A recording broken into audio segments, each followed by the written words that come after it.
Me want my dad. Give me to my wee. Me want my dad. Give me to my wee. Me want my dad. Give me to my wee.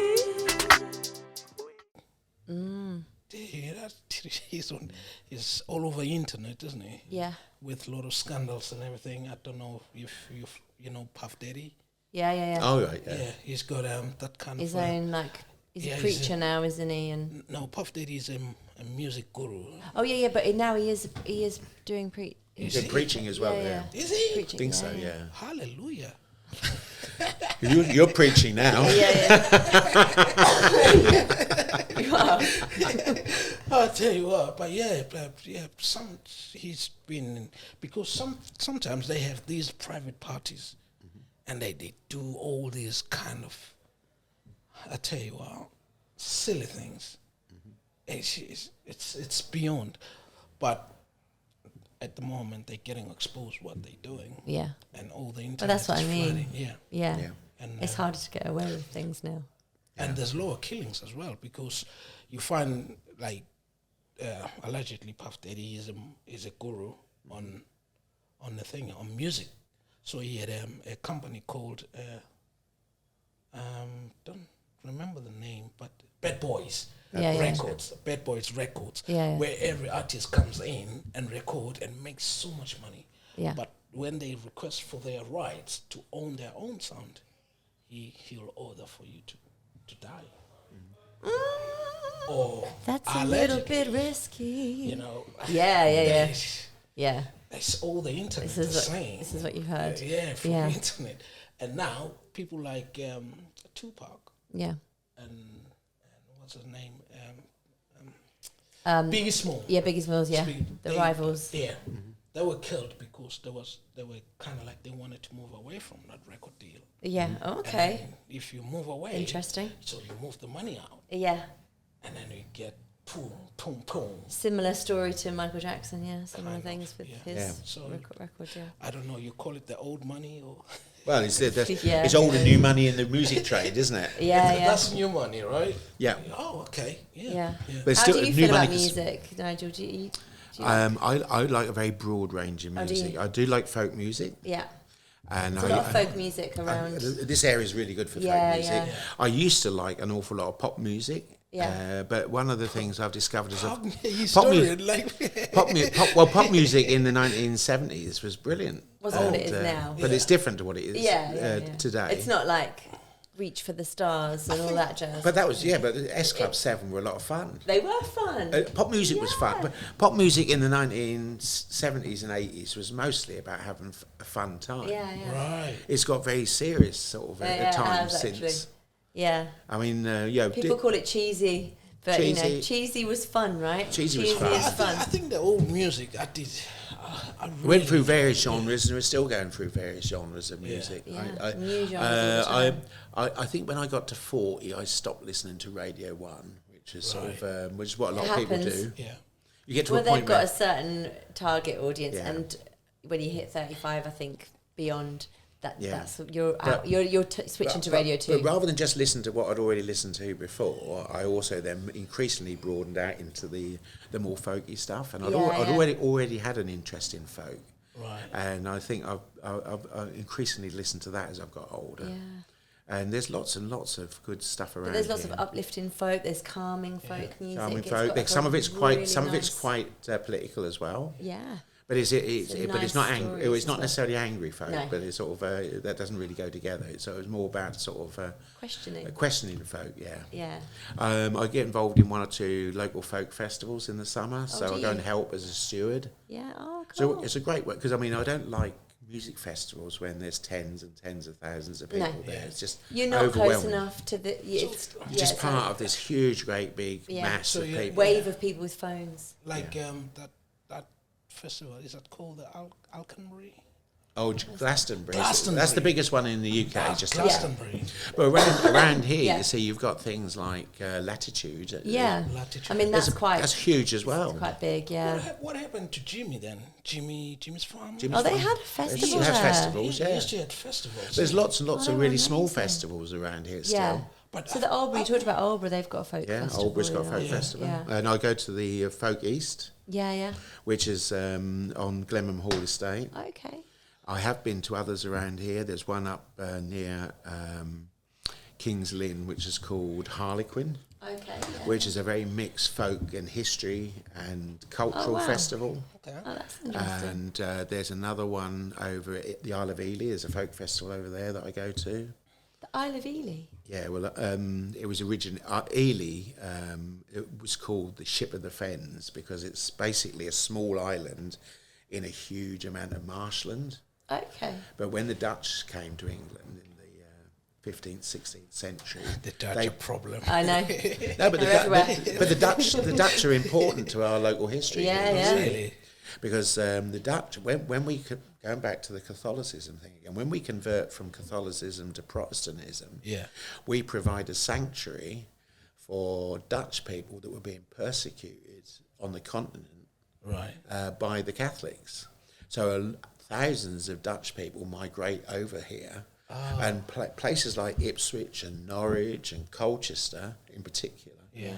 provide sanctuary for the Dutch. And so loads of Dutch families move over here and settle over here to escape that sort of religious persecution at the time. Okay. This is what makes me think now.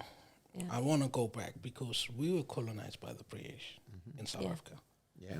And then all of a sudden the Dutch came in. I don't know how the change went about. The Dutch were there first, I thought. Really? Yeah, I thought the Dutch were there first. Okay. Well, you weren't there, Cedric, so I guess you probably didn't know. But yeah. I think mostly the Dutch are there as Yeah. part of their allegiance at the time with Spain. Right. Okay. So the first big pioneers of colonial expansion all right. Okay. are the Portuguese and the Spanish, Okay. Yeah, well, because they're the furthest south in Europe, Yeah. and they're the ones that go off to Africa and Okay. off to South America, Yeah. and off to the Yeah. Caribbean, Yeah. and then eventually Yeah. round to the Far East. Right. And they're the ones that initially are doing an awful lot of the colonial expansion. And in the 16th century, when Elizabeth I is on the throne in this country, Right. Spain and Portugal are really big. Spain and Portugal. Spain also, for a while, occupies Holland because Okay. it's called the Spanish Netherlands at that time. wow. So Yeah. that gives them a platform into this empire building Yeah, of course. strategy. And Nigel, man. but but then it What's just, wrong with you? I don't want a test at the end of this. No But test this- is there. I see, don't know but how all much of I it- remember. but we have, Jesus Christ, this guy, man. but England hasn't got an empire at that time. No. So we become the terrorists at the time. Wow. England Oh. is the terrorists of the day. So crazy. Elizabeth I in the 1850s and 1860s is actually paying people with boats to become privateers. Oh. So when they talk about privateer? a privateer is basically legalised pirating. Yeah. What? Yeah. To go around the... So She was basically, paying people to do that. Yeah. oh yeah. So people like Yeah. Drake, when they talk about Sir Francis Drake, Drake, not the Jan singer. from Riebeck. no, Jan from Riebeck. Because he's the he was a pirate. He was a pirate, yeah. Jan from Riebeck, he was a pirate. Yes. Oh yes. Oh yeah. Yeah, Yeah. he was a pirate. And he was the first one to, allegedly, they say he's the first one to land in Cape Town. Yeah. And discover Okay. Cape Town and say, oh, okay, we find this place. Found this now place, it's yeah, yeah. ours. Oh yeah. That no one was here before. Just us. It was empty. But there's a whole series of these people. I mean, that we're sending England's sending people off, basically to explore. But also, if you bump into a Spanish ship along the way, don't feel too bad if you have to sink it and nick all their gold. And take all of that. Yeah. Don't feel too bad. Yeah. Well, they were stealing it off of. Basically, wink, wink, nod, nod. You just go for it, do it, take in it. South America, they were wiping out some of the indigenous tribes out there. The Right, Aztecs, the Incas, were being wiped out by them, and all the gold that they'd got was being converted into Spanish doubloons, Yeah. which are large gold coins. Yeah. And they were bringing them back to Spain. Yeah. Madness. And so, but if they bumped into a British ship, we might attack them and try and steal So whatever they steal had. whatever they could. Yeah. Yeah. Just out of interest, who owns most of Ipswich? Chinese. I would imagine quite a lot of it is owned by private people. Anyone you know? One of the large local landowners would be Elizabeth Ryan Holdings. Okay. So they Owns a lot of property. own a lot of property around the town, and I think that's owned by what's his name? Richard Cattermole. Yes, I knew you were going to say that. He lives out at Playford. Yeah, but owns offices in Ipswich. Yeah, well, that's a big. I don't know if he's the biggest, but he's one of the biggest. Yeah. So why'd you ask? No, just interested because But there's people that collect property. Yeah. But what, Maybe the new. See, I mean, the Cobbolds. When I've done research on the Cobbold family, the Cobbold family 100 years ago had an enormous amount of property in Ipswich, over 400 public houses and private houses that they owned. Yeah. In and around the area. My main thoughts is like at the moment now there's less property to buy but more property to rent, and for me it's Some people it's just soaking it up. Yeah. And I bet That's my that's the thing, isn't it? it's like keeping it all for themselves and not allowing anyone.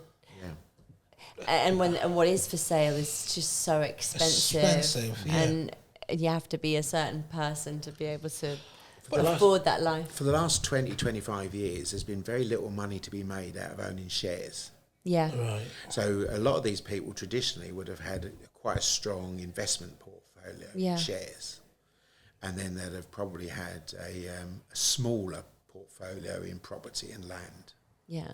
And you deal in both. So that when one does well, you put more money into that, and when the other does well, you put more money into that. So you're safe either way. But the trouble with shares and investments they haven't done very well for the last 20, 25 years. Right, okay. So increasingly people have put money into property, and property is the fact that people are not building enough property at the moment means that the property values have gone up faster than anything else. So they were doing 5 to 10% per annum. Yeah. When the inflation rate is virtually zero.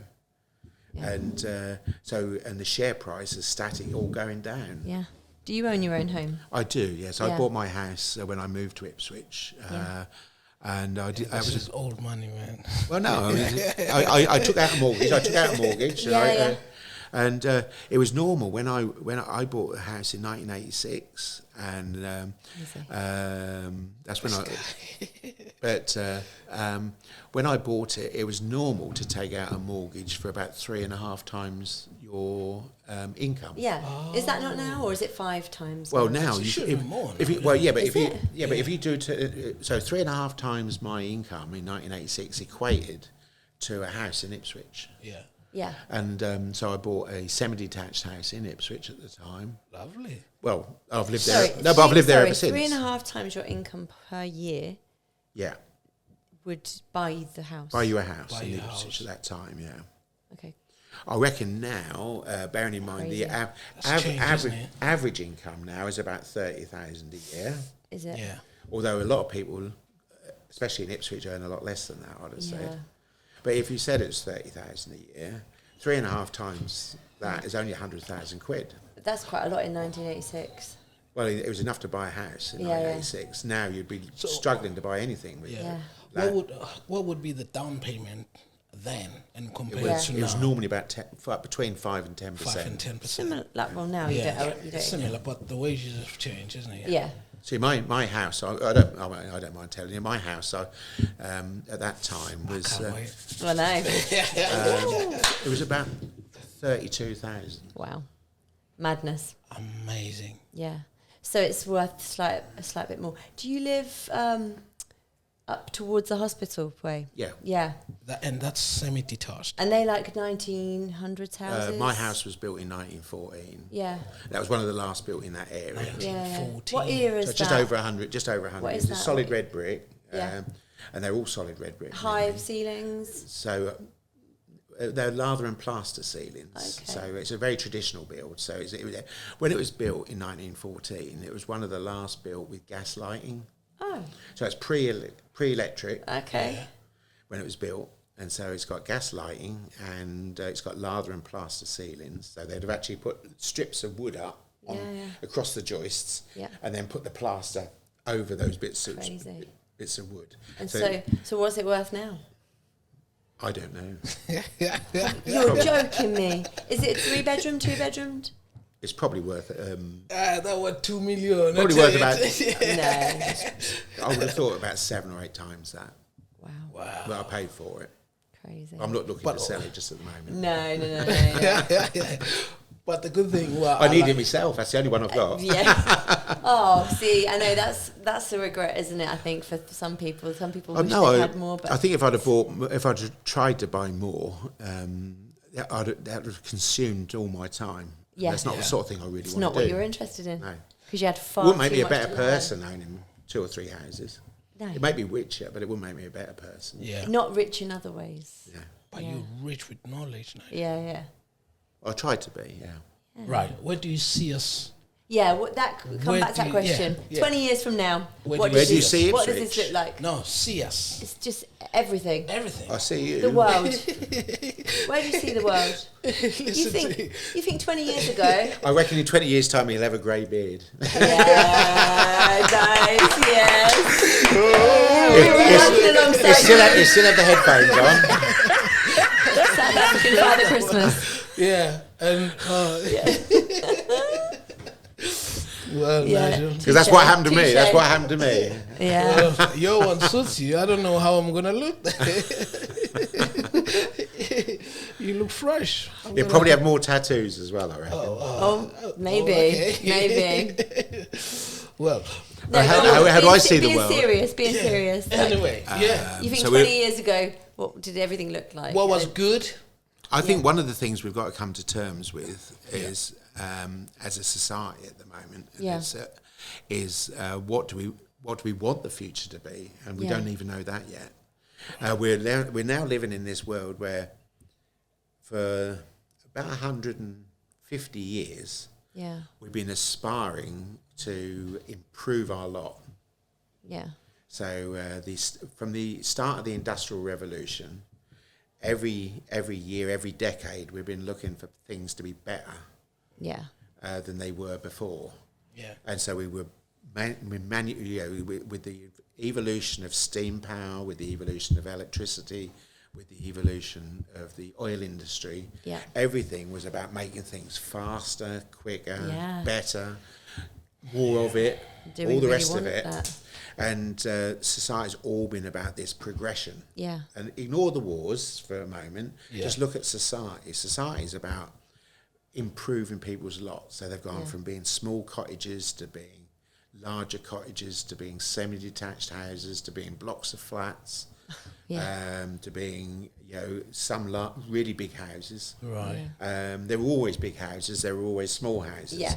But the population has grown as well. So the population of Ipswich in 1810 was about 10,000 people. Right. Yeah. In 1850, it was about 60,000 people. Yeah. So it grew very rapidly at that time. Yeah. Population at the moment, if you look at Ipswich, I always think you ought to include all of the parishes around Ipswich, because Ipswich, they still say the population of Ipswich is 130,000, which has been the same as it has been for about the last 30 years. Which is completely impossible. Which is rubbish. Yeah.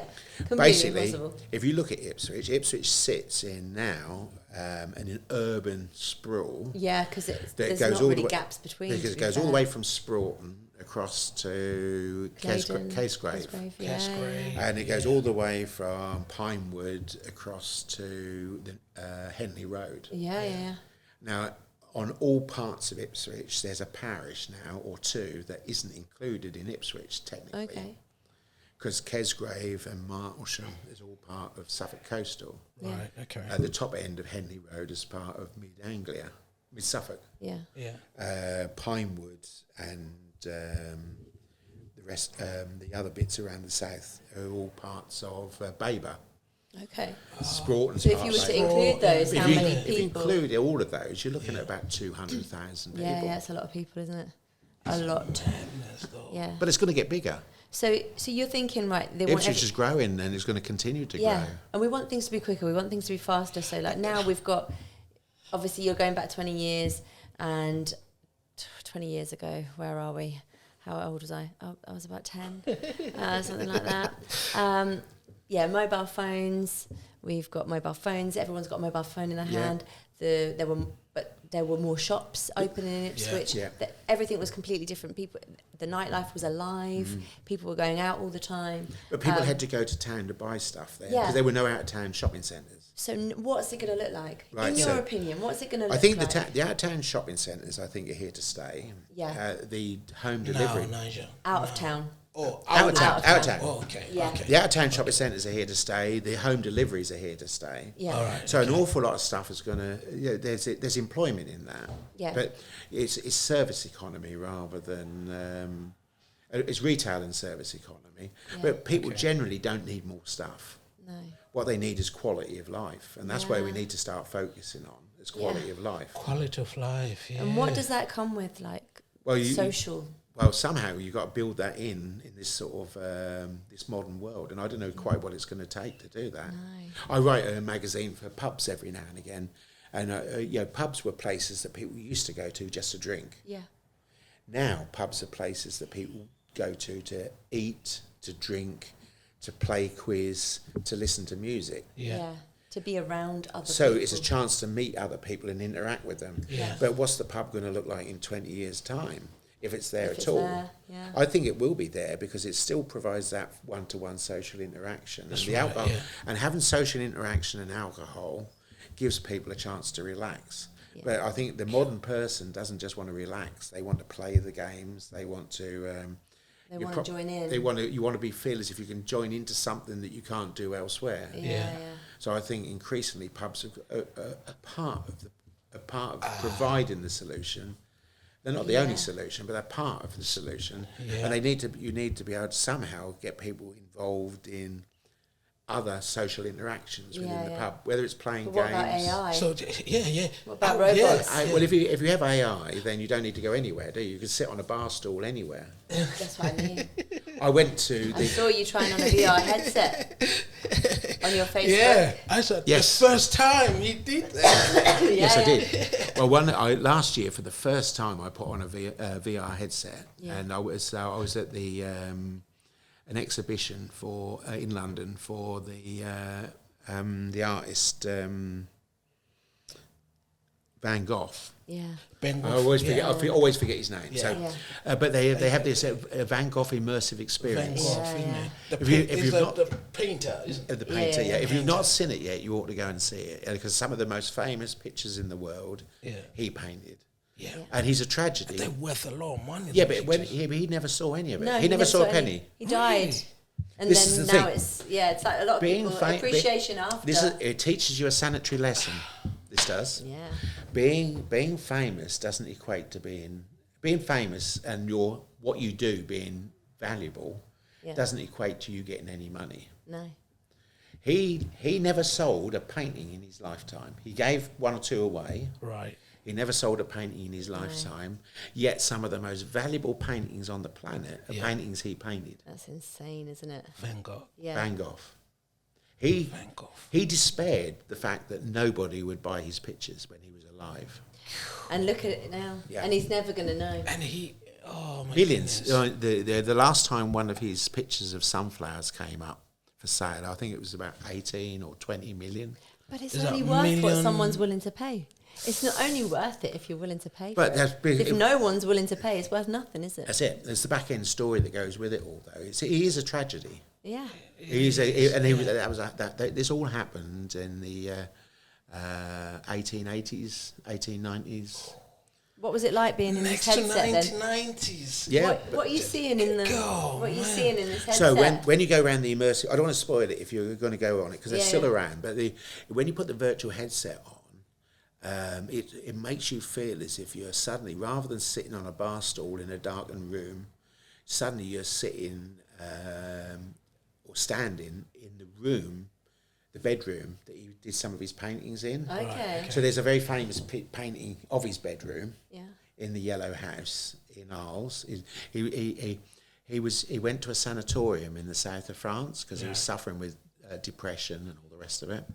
And most of his famous work was painted whilst he was at that sanatorium and around that area.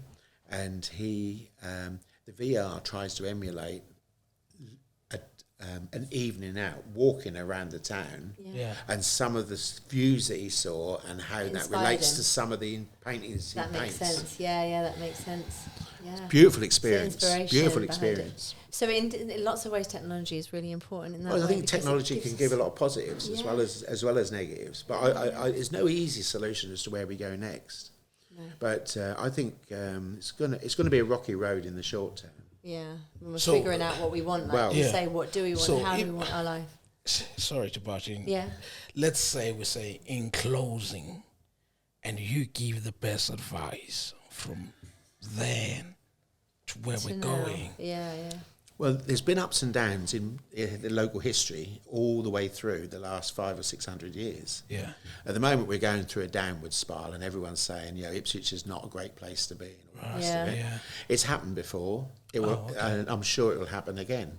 But Ipswich I think Ipswich is quite a nice place to live. Personally, there's a lot of nice people here.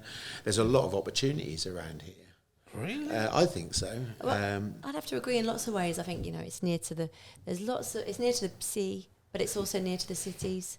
You've got train lines to London, to Norwich, to Cambridge. Everything's really close. You can get to the beach in 20 minutes. It's like people put it down all the time, but actually it's got so much beauty and so much. I think it's, but in honesty, I feel it's like crime that the things that are going on.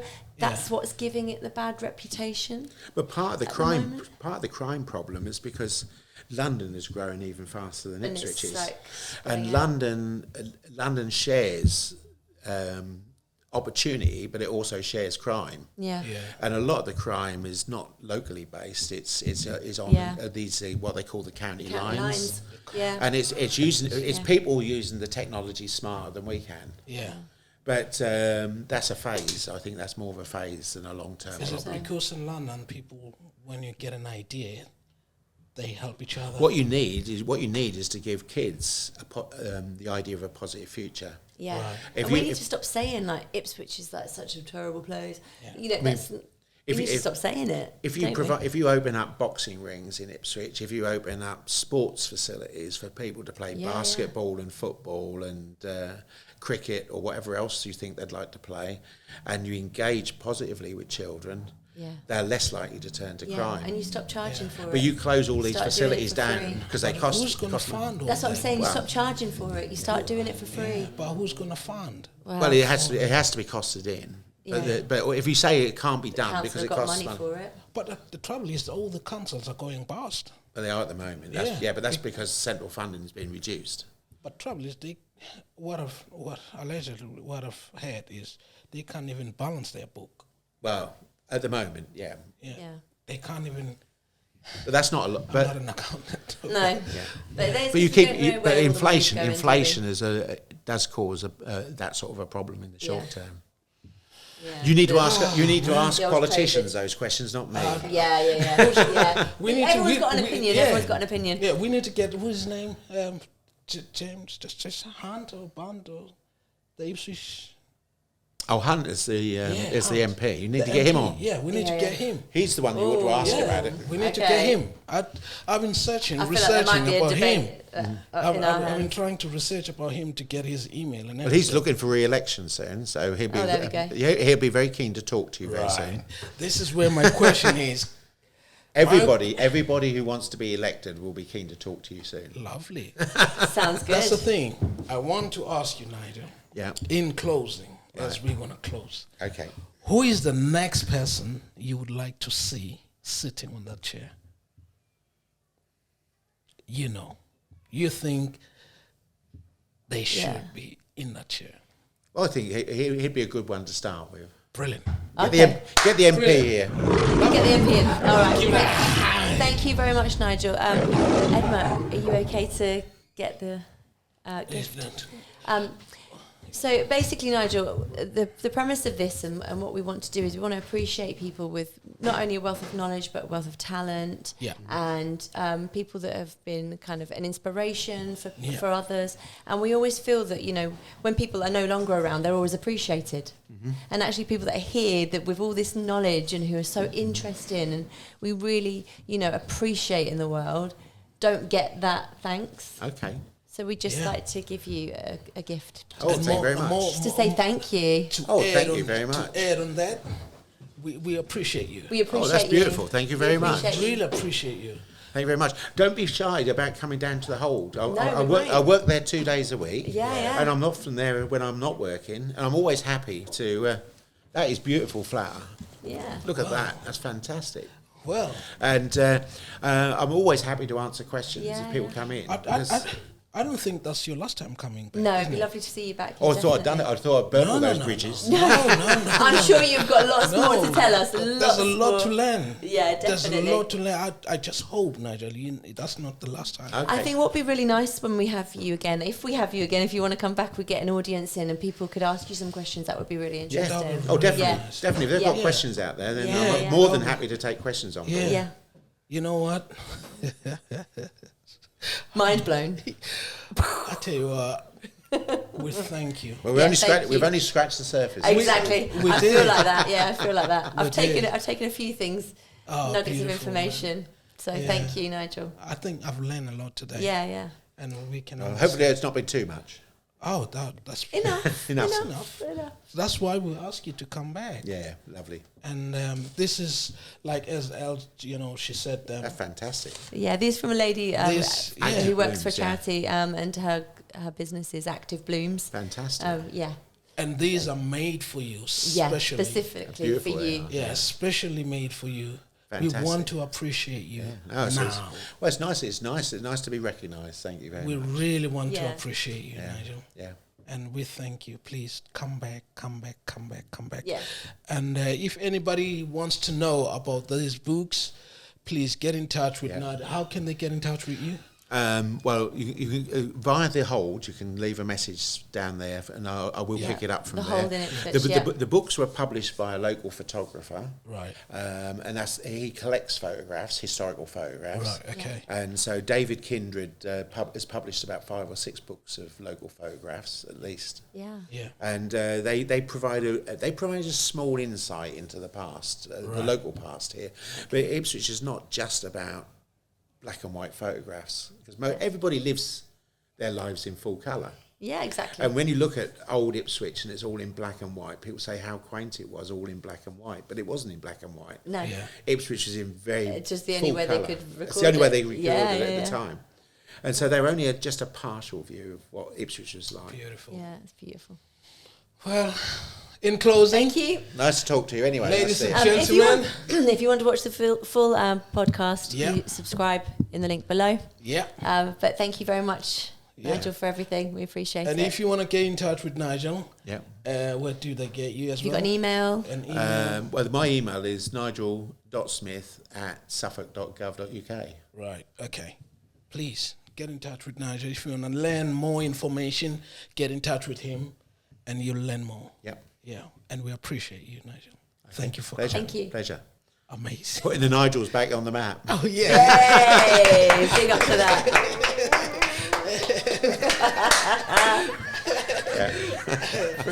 Oh, man. Thank you. Thank you, Nigel. Me want my dad, give me to my wee. Me want my dad, give me to my wee. Me work a god, give me to my wee.